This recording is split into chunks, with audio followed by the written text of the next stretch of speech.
The grocery store was unusually quiet that evening, the hum of the refrigerators and the faint buzz of overhead lights filling the air.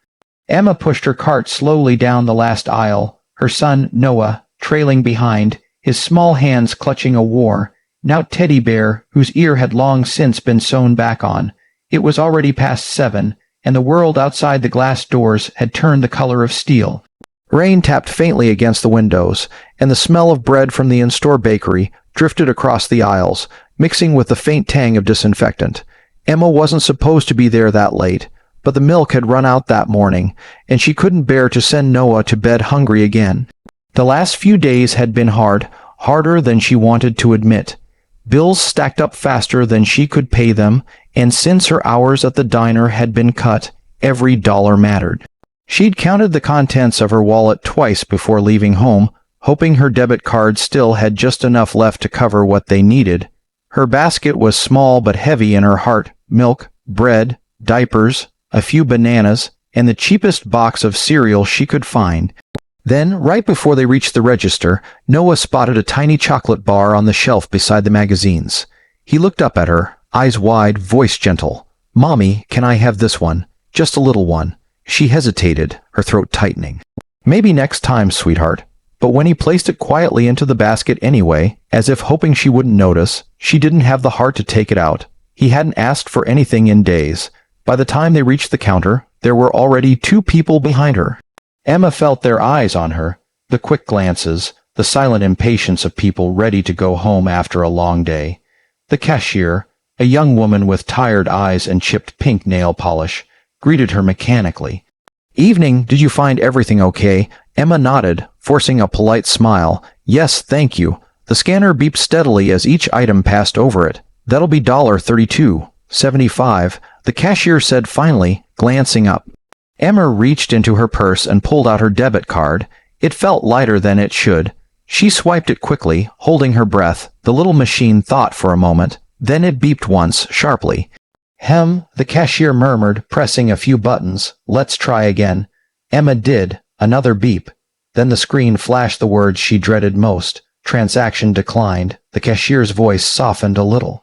"I'm sorry, ma'am. It says declined." Emma felt her stomach twist. Her cheeks burned as she tried to laugh it off. Oh, maybe the machine's just acting up. She fumbled through her purse, looking for something. Anything. There was a $5 bill, some coins, an old receipt from the gas station. "Could you just take off a few items?" she asked quietly. "I'll pay for the rest in cash." The cashier started removing items. First the cereal, then the bananas, then the bread. Emma bit her lip, fighting the lump rising in her throat. She could feel the line behind her growing restless. Someone sighed audibly. A man muttered, "Come on." Under his breath, Noah tugged at her sleeve. "Mommy, can we still get the chocolate?" Emma froze. For a second, she thought she might cry. The tiny bar sat there on the counter, bright and shiny, a small piece of joy that suddenly seemed impossible to afford. She forced a smile and said softly, "Not today, baby." Noah nodded, his little shoulders drooping. He looked away, trying to be brave. "I'm sorry." Emma whispered to the cashier, who nodded kindly but kept her eyes down. Emma picked up the milk, the only thing she could afford, and reached for her wallet again when suddenly a voice came from behind her. Deep, steady, and warm. "Try mine," the man said. The sound startled her. She turned and saw an older man standing a few feet away. He wore a faded military jacket, its patches slightly frayed at the edges. His gray hair peeked out from under a navy cap, and his eyes, though tired, held a quiet strength. He didn't look impatient like the others, just calm. Emma blinked, unsure if she'd heard him right. "Sir, I can't let you do that." But the man just nodded toward the cashier. "Please, try mine," he repeated, with a small, knowing smile. The cashier looked from him to Emma, hesitant. The world seemed to go still for a moment. The beeping machines, the restless line, even the rain outside, all fading into silence. Emma stood frozen, her son's small hand in hers, wondering why a complete stranger would step forward when no one else even looked her way. And in that fragile moment, with embarrassment and relief tangled in her chest, she realized something she hadn't felt in a long time: hope. Emma's breath caught as the man stepped closer, his military jacket creasing slightly as he reached into his wallet. The soft jingling of dog tags beneath his collar gave away who he was before he even spoke again. "Please," he said, his voice calm but firm, "let me take care of it." The cashier glanced uncertainly between the two. Emma shook her head quickly, her voice trembling. "No, sir, I can't let you do that. You don't even know me." The man smiled gently, the kind of smile that came from years of seeing too much yet choosing to be kind anyway. "Ma'am," he said, "you don't need to know someone to help them." He handed his card toward the cashier. "Go ahead, try mine." Emma's chest tightened. "Please, really, you don't have to," he interrupted softly. "Once, a stranger did the same for my wife when I couldn't. Now it's my turn." The young cashier hesitated for another moment, then slid the card into the reader. The sound of the beep filled the air again, but this time it was followed by a soft chime and a green light. "Approved." Emma exhaled shakily, her vision blurring as tears welled in her eyes. "You didn't have to," she whispered, voice breaking. The man nodded slowly, taking the receipt and handing her the bag as if it were the most natural thing in the world. "I know, he said, his tone calm and steady. "That's why it means something." Behind them, the people in line shifted uncomfortably, the impatience from before melting into quiet awe. One woman even gave a faint nod, her face softening. The world seemed to slow for just a moment, as if everyone was reminded that kindness hadn't disappeared. It had just gone quiet for a while. Emma blinked back tears, trying to find words. "Sir, I don't know how to thank you." The man chuckled lightly. "You can start by keeping your head up. You've got a little one watching you." She looked down at Noah, who was staring at the man with wide eyes. The boy reached out timidly, clutching his chocolate bar that the cashier had slid back into the bag without a word. "Thank you, mister," he said in his small, soft voice. The man's expression softened immediately. He crouched down so he was eye level with Noah, his knees cracking faintly as he smiled. "You remind me of my grandson," he said, his voice thick with warmth. "You take care of your mom, okay? She's doing her best." Noah nodded, his little hand clutching his mother's. "I will." The man reached into the grocery bag and pulled out the chocolate bar, holding it out toward the boy. "And make sure she eats some too," he said with a wink. "That's an order." Noah giggled, the kind of laughter that felt like sunlight after rain. Emma covered her mouth with her hand, emotion flooding her chest. The stranger's words carried weight, not pity, not judgment, but genuine kindness, the kind that heals something deep and unseen. The cashier swiped at her eyes discreetly before returning to her register. The next customer didn't complain about the delay. No one did. For a few quiet moments, the store felt different. Softer, somehow. Emma bent down slightly. "You really didn't have to do this," she said again, almost as if saying it enough times could make it less overwhelming. The man gave a half smile. "When you've seen as much as I have, ma'am, you learn that helping someone is the only part of life that ever truly matters." Something in his tone made her pause. His voice carried stories, loss, sacrifice, and hope all rolled into one. The kind of tone that comes from someone who's been both hurt and healed by the world. He stood slowly, steadying himself with one hand on the cart.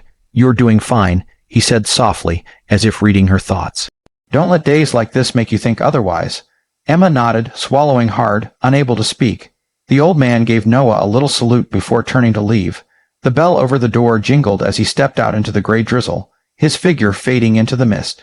For a long moment, Emma stood there, holding the grocery bag against her chest.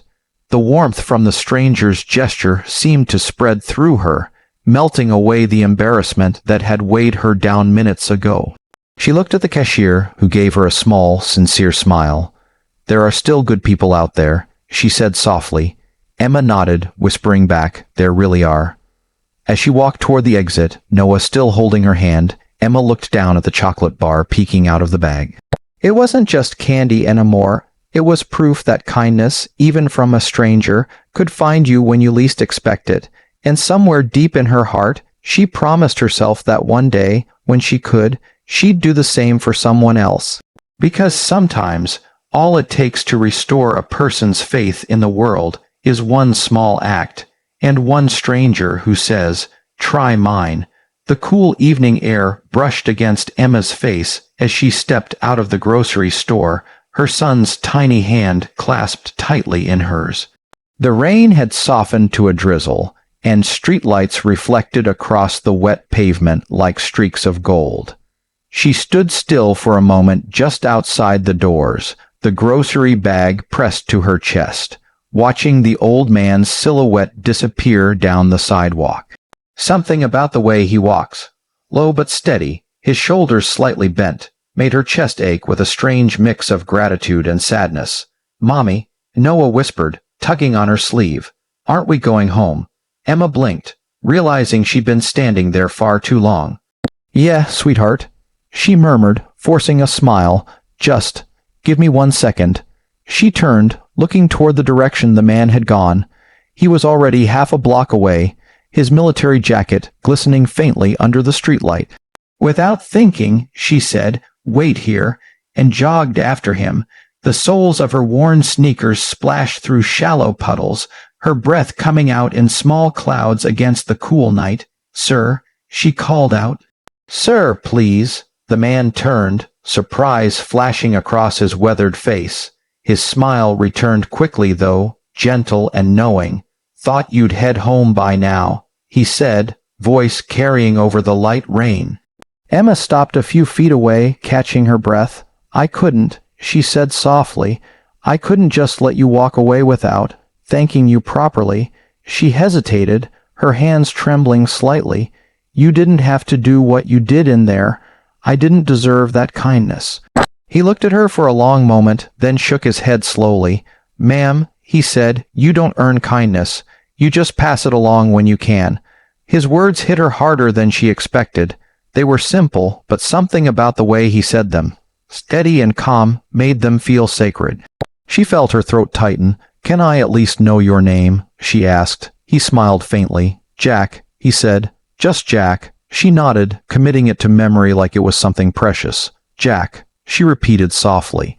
"Thank you. You don't know what this means to me." Jack's eyes softened. "Maybe I do," he said quietly. "A long time ago, my wife and I went through something like this. Money was tight. Life was rough. And one day, a woman we didn't know paid for our groceries when our card declined." He chuckled lightly, shaking his head at the memory. "My pride almost got in the way of saying thank you. But that act, it stayed with us for decades. We promised each other we'd never let a chance to pay it forward slip by." Emma felt her eyes sting. The rain blurred her vision as much as her tears. "Your wife," she whispered, "is she?" Jack's smile dimmed slightly. "She passed a few years ago," he said. "Cancer." His voice softened, like an old record playing a favorite song.